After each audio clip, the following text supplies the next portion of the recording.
diasumsikan mencetak pengangguran. Kebetulan awak pribadi pun cetakan SMK, awak dulu STM, awak STM 2 Padawan. Lolong. Jadi memang kalau disabui tadi agak sedih hati. Kalau disabui hasil dari SMK itu menambah pengangguran agak dibuat ini. Dan kini posisi hari ini seharusnya memang awak sangat setuju dengan data. Kalau dapat di data mana betul nggak SMK melahirkan? Kalau bagi awak pribadi enggak. Tanpa ilmu STM dulu belum tentu agak seperti ini. Belum tentu ada di DPRD. Karena memang dulu waktu di STM itu memang diajarkan secara teknis kami. Kalau di S1 ini diajarkan produk output itu menjadi perencana, menjadi pengawas. Perencanaan, pengawasan itu di level S1. Level STM, SMK, kalau dulu STM 2 Padang kan jurusannya banyak ke bangunan, sipil, modal itu kan. Dan itu hasil produk yang keluar itu pelaksana lapangan. Jadi memang betul-betul menguasai kami dulu. Nah kini kalau saya lihat pas masuk tadi program aku unggulannya ada pariwisata, perhotelan. Jadi kalau diarahkan ke situ berarti mau tidak mau, suka tidak suka, berarti kita yang di barisan ini kok memang harus memikirkan output dari situ itu sama. Dan CRI dari sisi SMK harus memberikan kurikulum yang betul-betul bisa dipergunakan di saat selesai. Karena memang SMK kok produknya kan bukan produk untuk sampai ke UMP. Kalau dicari dari sisi itu, dan hadir Pak dosen kini kan supaya menambah keilmuan itu saat setelah tamat ibu dari Gredoki bisa menerima. Mbak Kecek Manyuntak tadi itu ibu loh dia. Kalau mereka anak-anak SMK gitu yang ada di Pasaman Barat, ibu di situ disuruh jadi tukang cuci ya tidak pas loh. Tidak pas ya, karena memang pendidikan di sekolah rasanya bukan untuk itu. Cuma bagaimana cara meletakkan itu pada tempatnya, mau produk yang kita hasilkan di SMK betul-betul sesuai dengan keinginan dunia industri. Dari mana kita bisa melihat itu semua memang betul-betul bisa tercapai. Jadi SMK bukan lagi menjadi penambahan pengangguran, tapi menjadi solusi menciptakan wirausaha yang banyak dan bisa diserap di dunia kerja. Kalau membuka wirausaha, kamu pribadi gitu, dengan pernah keilmuan kita di STM, kita membuka, kamu pribadi buka properti, buka perumahan, dan dari satu perumahan itu melahirkan banyak tenaga kerja yang bisa diserap. Dan itu produknya produk SMK. Jadi tidak bisa loh kita istilah dengan keadaan itu kita tidak jadikan cambuk, supaya kedepannya memang betul-betul produk yang dilahirkan itu memang produk yang bisa dimanfaatkan. Yang terakhir, kok masuk pendidikan gratis loh. Kalau tiba di kita pribadi, memang perjuangan kami berdua dengan Bang Junta, termasuk dengan rekan-rekan yang 7 orang lain di dapil Sumbar MPO. Kami bermimpi Pasaman Barat sama dengan Pasaman. Pasaman 2022 pendidikan dan kesehatan itu gratis. Tapi di saat ini di Pasaman Barat itu belum.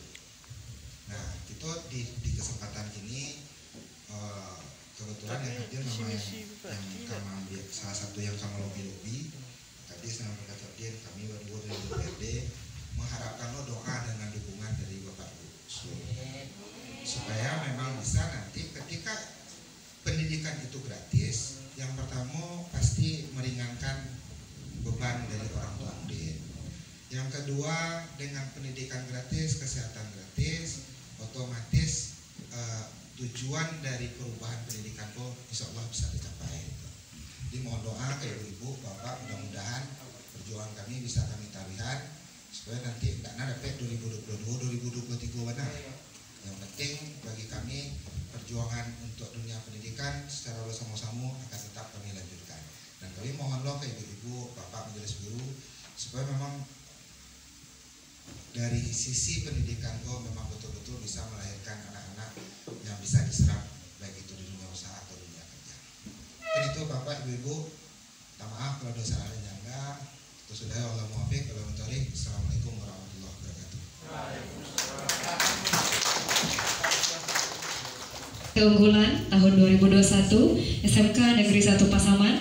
Kepada yang terhormat, kami persilakan kepada Bapak Kepala Dinas Pendidikan Provinsi Sumatera Barat, Bapak Adif Alfikri, SE MSI, disilakan.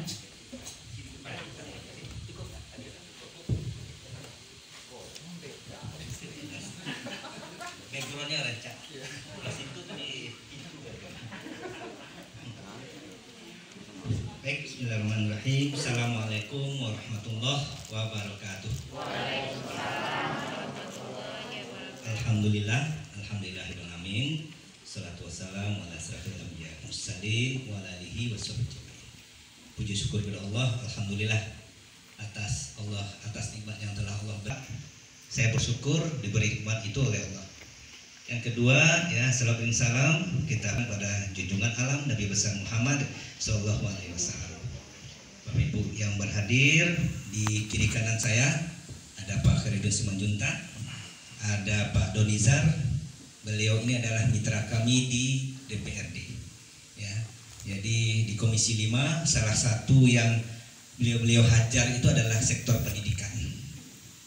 Ya, kalau di DPRD kan beliau yang berkuasa, ya. Di Siko Tombo. Sorry Bang. Iya, alurnya begitu. Ya, ada. Sebelum ya. Kenapa itu? Begitulah dinamika gitu ya. Tapi yang penting hati kami terpaut, ya. Luar biasa. Saya yakin tidak semua juga bisa seperti ini.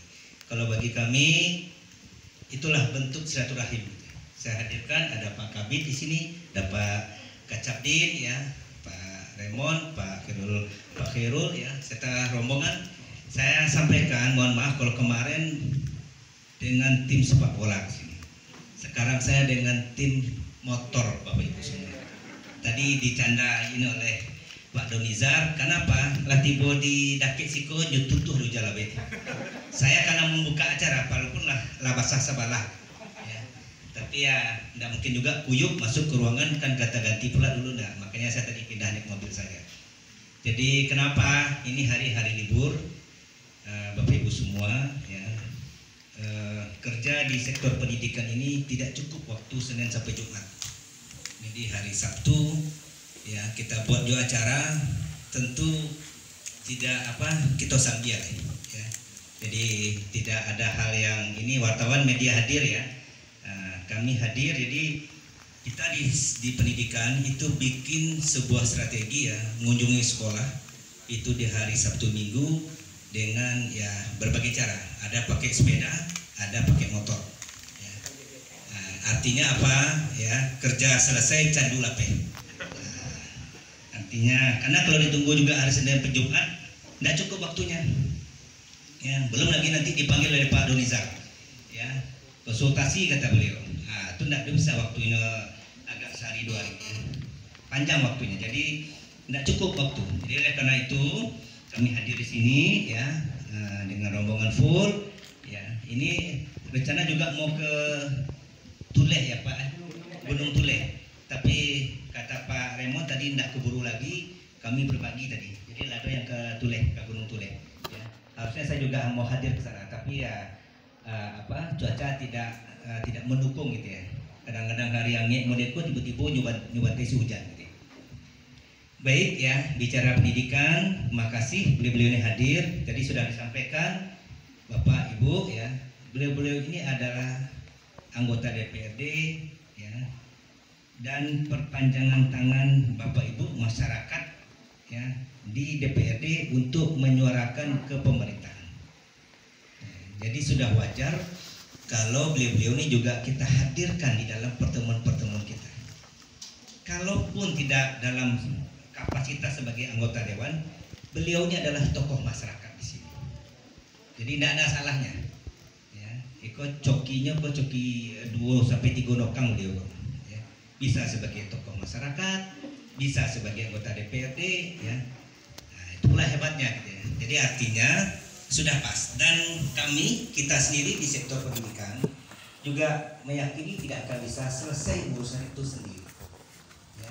Dari sisi anggaran harus bayu, jadi sudah sampaikan bahwa piping block, ya, beliau yang menyuarakan di dewan. Nah, kok perlu kok untuk SMK 1 Pasaman. Ya. Seperti itu, termasuk juga dari Pak Herudin. Ya. Artinya ini adalah bagian. Nah, nanti kemana perginya? Karena beliaunya adalah legislatif, tidak eksekutif. Ya, beliau letakkanlah di program-program kita di Dinas Pendidikan. Nah, disitulah bentuk kolaborasi, kerjasama. Ya. Jika tidak terjalin komunikasi kerjasama yang baik, ya tentu tidak akan menyambung ya. Nah, banyak dari ke depan ini yang akan kita persiapkan.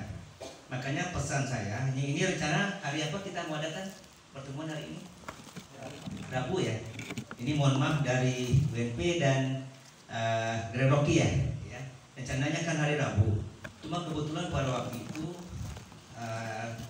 tidak memungkinkan ya, tidak memungkinkan, dan ya sedikit waktu itu persiapan undangan juga belum ya, belum maksimal, termasuk undang beliau-beliau ini, makanya kita coba undur lagi ya. Jadi supaya kita diundur untuk jangka pasti lebih bersama-sama kan apa-apa. Jadi mohon maaf pada UNP, waktu itu saya bilang sama Pak Kepsek, tolong dikomunikasikan lagi dengan beliau-beliau dari UNP dan dari Budi. Ya alhamdulillah sudah hadir ya. Jadi dari UNP sebagai perguruan tinggi pendamping ya dari sekolah kita yang pusat unggulan ya, juga dari Budi. Saya sedikit saja sebenarnya tadi sudah panjang lebar dikenali. Kita ingin merubah stigma bahwa SMK itu pencetak pengangguran. Sah-sah saja Pak Donizar itu sebagai alumni panas dingin ya. Sebagai alumni bisa panas dingin. Apalagi saya yang selaku kepala dinasnya. Setiap ada seminar, webinar ya, itu selalu dipaparkan. Disampaikan Pak Donizar ya. Yang menyampaikan siapa? Mantan-mantan pejabat juga, mantan menteri, mantan wamen, ya, mantan rektor, itu yang menyampaikan. Ya. Nah, kalau kita mau jujur lihat realita kan tidak seperti itu. Tapi saya sudah berkesimpulan bahwa data kita tak punya. Ya. Tadi saya beri contoh, seandainya tamat SMK, lalu dia mungkin katakanlah nih SMK-nya adalah pertanian, lalu dia ikut sama orang tuanya menggarap tanah lahan pertanian yang ada di kampungnya. Pertanyaan saya, apakah itu dianggap nganggur? Gimana tuh Pak dosen? Enggak kan? Cuma data tak punya. Ya, beliau-beliau ini tidak bisa mengungkapkan bahwa itu anak adalah bekerja. Contoh lagi, dia mungkin di mesin, ya, SMK-nya, atau otomotif, ya, tamat ya, buka bengkel. Pertanyaannya lagi, apakah itu nganggur?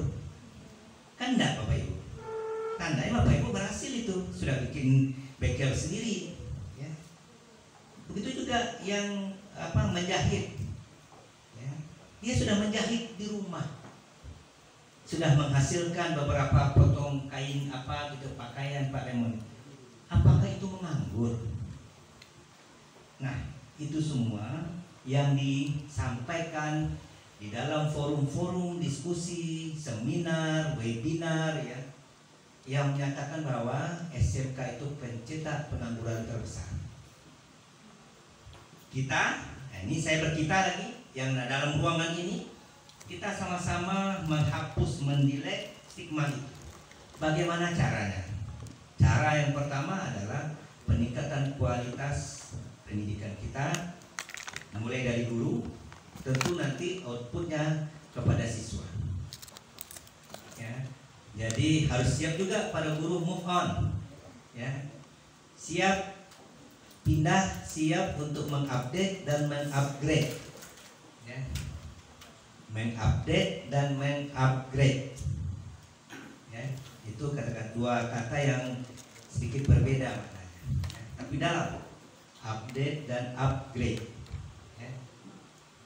Artinya kita harus siap untuk itu, siap menyesuaikan dengan kondisi kekinian kita.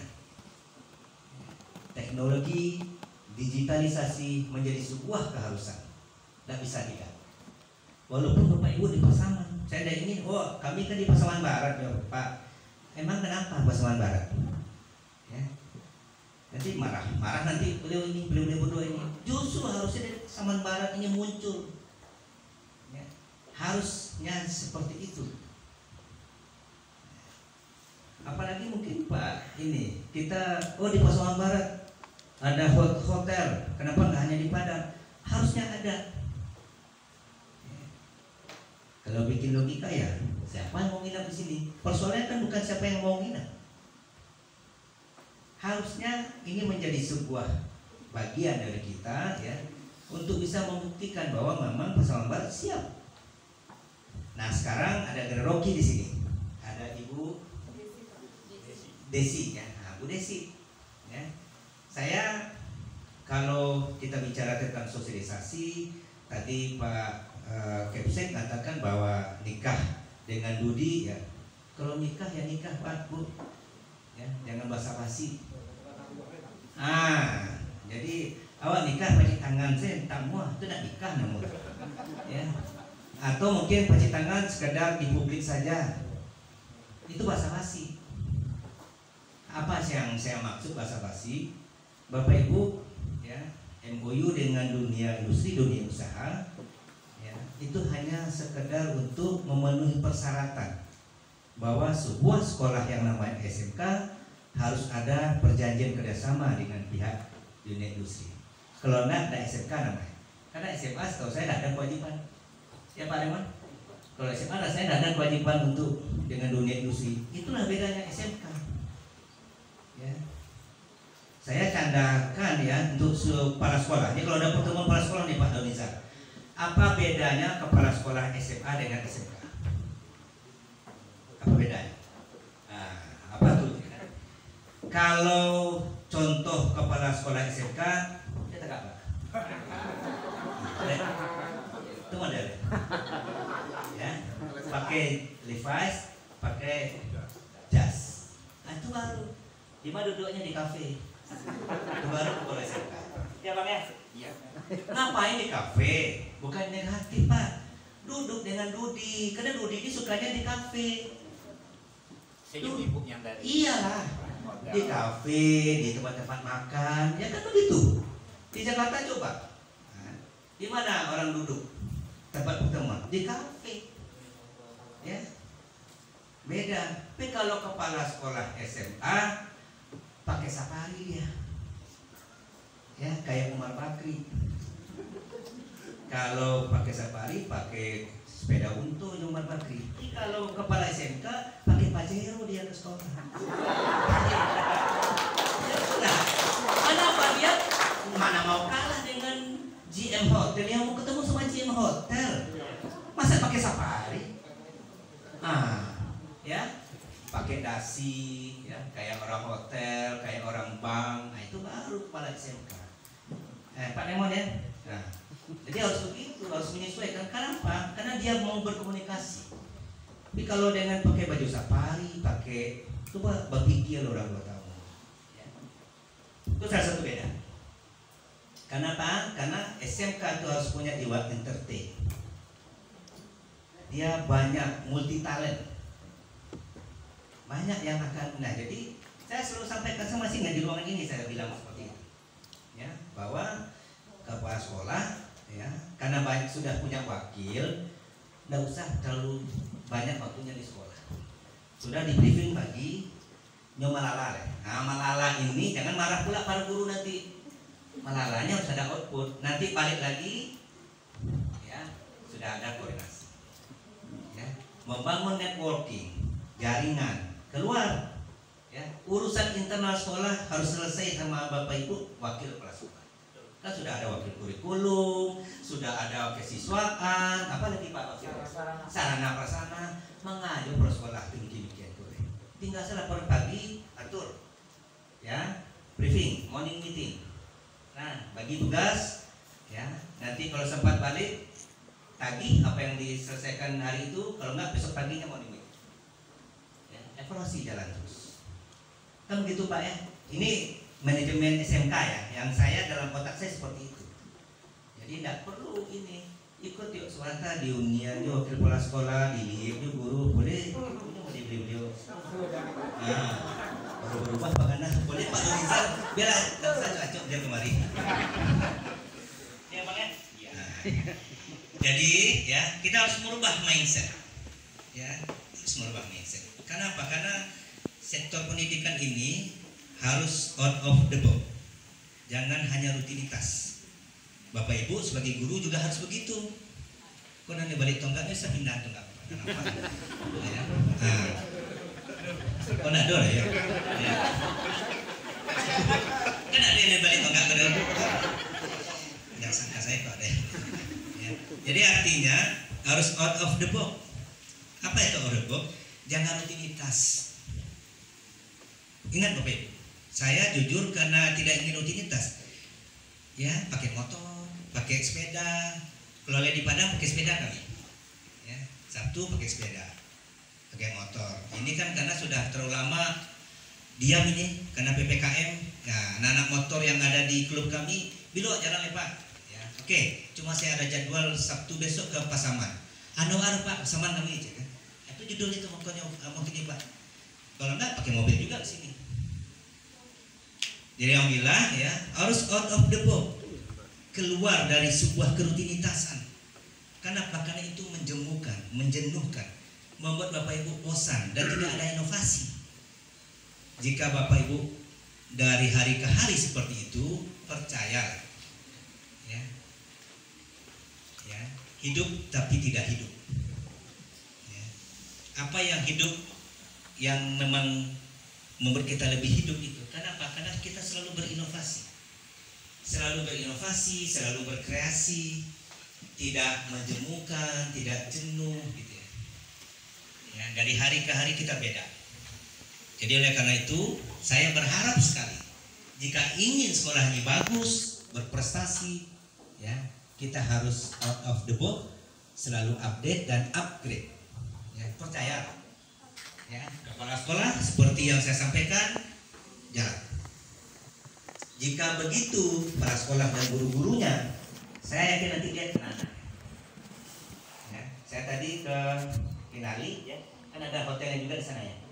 Jadi ada anak-anak yang lagi, ya silakan, ya, lagi belajar. Saya tanyakan kelas berapa, 12 Pak. Apa jurusan perhotelan? Saya hanya pesan sedikit saja. Kita di perhotelan, ya, performa itu menentukan. Ya. Masa orang hotel bercemburu, ya. Nah, tarik sedikit, ya. Senyum, ya. Tidak perlu pula harus ketawa-ketawa kakak ngakak gitu. Kenapa? Karena itu adalah bagian daripada performa sebagai seorang hotel, seorang yang bekerja di perhotelan. Coba Bapak Ibu bayangkan masuk ke hotel orang cemburu sejauh. Jadi apa enggak Bapak Ibu masuk hotel? Mungkin balik kanan saja. Ini Acok masuk hotel, tanya manajer ini apa? Kalau anggota dewan kan Acok pungker, tentu Acok masuk hotel. Nah mungkin lalu rumah saji beliau. Kamu tak yakin lalu rumah saji? Ya walaupun Gus Dur banyak kita beliau tadi, tapi tetap di hotel. Entah kok, iya di rumah saji, Ayo bang rumah saji. Ayo. Ya jadi artinya apa? Itu harus. Ya, jadi artinya begitu juga dengan Bapak Ibu mengajarkan anak-anak kita, ya, pastilah anak-anak itu akan menilai kita, menuntun kita, melihat ya gurunya seperti apa, karena kita akan menjadi ya role model seperti yang Bang Juta tadi bilang. Jadi pendek cerita kita sosialisasi hari ini, saya terima kasih pada Bapak, mohon maaf namanya Pak An ya, dari UNP ya. UNP fakultasnya pas. Saya yakin tuh apa yang saya sampaikan tadi itulah kaji beliau. Ya betul Pak ya. Nah, tinggal sekarang kaji beliau ini kita tidak lagi menjadikan itu sebuah kaji yang diulang-ulang saja, tapi sekarang kita implementasikan. Kita jadikan itu menjadi rencana aksi. Jadi konsep-konsep yang dari Pak An sampaikan dari UNP jangan hanya sekadar knowledge, kita knowledge saya yakin Bapak Ibu udah dapat. Tapi jadikan itu implementasi. Jadi apa dia? Jadi rencana aksi. Bisa nggak Bapak Ibu jadikan itu jadi rencana aksi? Ya, harusnya bisa. Bikin ya. Nah, dari Dudi saya berharap tidak hanya tadi basa-basi yang saya bilang itu ya. Jadi tidak hanya sekedar MOU ya, tapi bagaimana mengimplementasikannya. Jadi bentuk konkretnya seperti apa? Saya lagi mengkonsep nih dengan Pak Raymond, Pak Kabit ya, kelas PUPR. Ya, itu sudah komunikasi kami dengan kepala balai apa namanya Pak? Jasa dan konstruksi ya, yang dari Aceh, kantornya di Aceh untuk wilayah Sumatera wilayah 1 ya, wilayah 1, 7 provinsi. Dia mau membuat kelas PUPR. Nah, coba Bapak Ibu bayangkan. Nah, kalau sudah ada kelas PUPR, anak-anak itu nanti akan diseleksi ya. Lalu dari hasil seleksi beliau ya kita minta menjadi sebuah kelas PUPR, hasilnya tentu ya akan digunakan untuk ya pekerjaan-pekerjaan yang ada di balai, setidaknya ya yang ada di balai paling kurang untuk ya jasa-jasa konstruksi ya. Kenapa? Karena anak-anak kita diseleksi. Nah, saya ingin juga kalau memangnya nanti hotel bisa enggak ya, misalnya kita bikin nanti kelas Rocky, apakah ini kelas 1 atau 2 kelas misalnya, Ibu seleksi nanti dari sekian banyak. Kita di perhotelan berapa kelas di sini? 6 rombel. 6 rombel berarti 2 kelas per angkatan ya. Mungkin coba diambil dari 1 kelas, tapi disarikan. Apa gunanya? Supaya apa? Lulusan di situ beliau nak mikir lagi untuk rekrutnya. Ya. Nah, beliau tahu persis. Jadi artinya kerja HRD di hotel itu, ya Human Resources Development-nya sudah dimulai dari sekarang. Sehingga nanti rekrutmen pegawai, ya karyawan Grand Rocky ini, beliau nggak perlu mengeluarkan biaya lagi. Kata Bu Desi, saya sudah punya stok. Ke manajernya ya, ke GM-nya, Pak, Bu, saya sudah punya stok untuk karyawan kita di SMK 1 Pasaman. Betul nggak? Nah, ya, perlu lagi biaya, gede loh biaya HRD itu, karena saya juga pernah ikut mengelola itu. Ya, gede biayanya. Ya, efisiensi juga Rocky. Bapak Ibu sudah dapat kepastian pula, bisa pula dijual, sehingga anak-anak nanti meningkatkan kualitasnya pula. Terbayang sama dia, disampaikannya ke orang tua. Ya di SMK 1 di sekolah awak lah, dok ini kelas Rocky. Atau nantame di sini itu bisa dipastikan masuk ke kerja di Grand Rocky. Setidaknya Grand Rocky punya rumpun ya, punya apa? Grup ya. Ada grupnya kan? Setidaknya bisa menghayal itu semua, mensuplai itu semua. Ya. Kenapa tidak? Saya yakin itu bisa. Nah, syaratnya yang nikah masal tadi, Bapak jangan basa-basi dengan Bu Desi. Jadi jangan ditaruh di depannya saja, buka. Isinya lihatkan. Ini loh Pak, Bu Desi, ya. Undang beliau nanti menjadi guru tamu, ya, di dalam rekrutmen, ya, diajak, standarnya dibicarakan sama beliau. Jadi jangan intervensi juga. Kenapa? Karena kita di SMK ini adalah produsen. Kita memproduksi Bapak Ibu. Ya. Apa artinya memproduksi? Kita persiapkan. Siapa yang akan menggunakan usernya adalah beliau-beliau. Kita tanya, Bapak Bu Desi mau tipe yang seperti apa? Ya. Ya. Kalau dari segi karyawan maunya seperti apa? Kalau di office seperti apa? Kalau apa namanya? Housekeeping seperti apa, minta. Jadi jangan standar kita dipaksain ke beliau.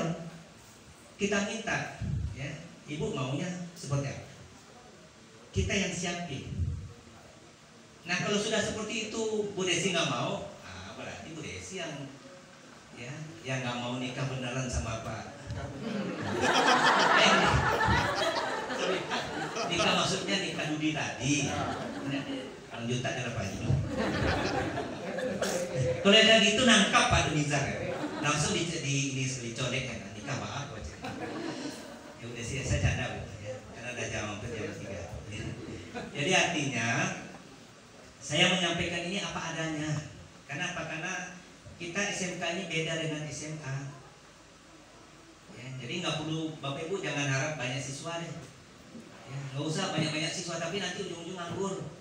Yang mesti harus Bapak Ibu pikirkan itu bagaimana anak didik saya bekerja. Harusnya begitu. Nggak apa-apa, biar cukup ya. Tapi kayak tadi, siapkan sekian kelas. Jadi, saya kan ditantang oleh Pak Gubernur Pak Donizar. Bisa nggak SMK itu seperti SMAK Pak? Alun tamai yang nyelah pasti kerajunan. Saya bilang bisa. Ya. Memang itulah target SMK kan itu harusnya. Tapi kita masih cenderung.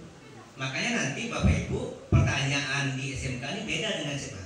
Bukan lagi berapa jumlah siswa Bapak Ibu. Nah itu lagi pertanyaan. Besok tanyanya beda. Ya. Tanyanya berapa serapan siswa Bapak Ibu yang masuk ke industri dunia kerja. Berapa kalau nggak bisa nominal persentase. Berapa persen.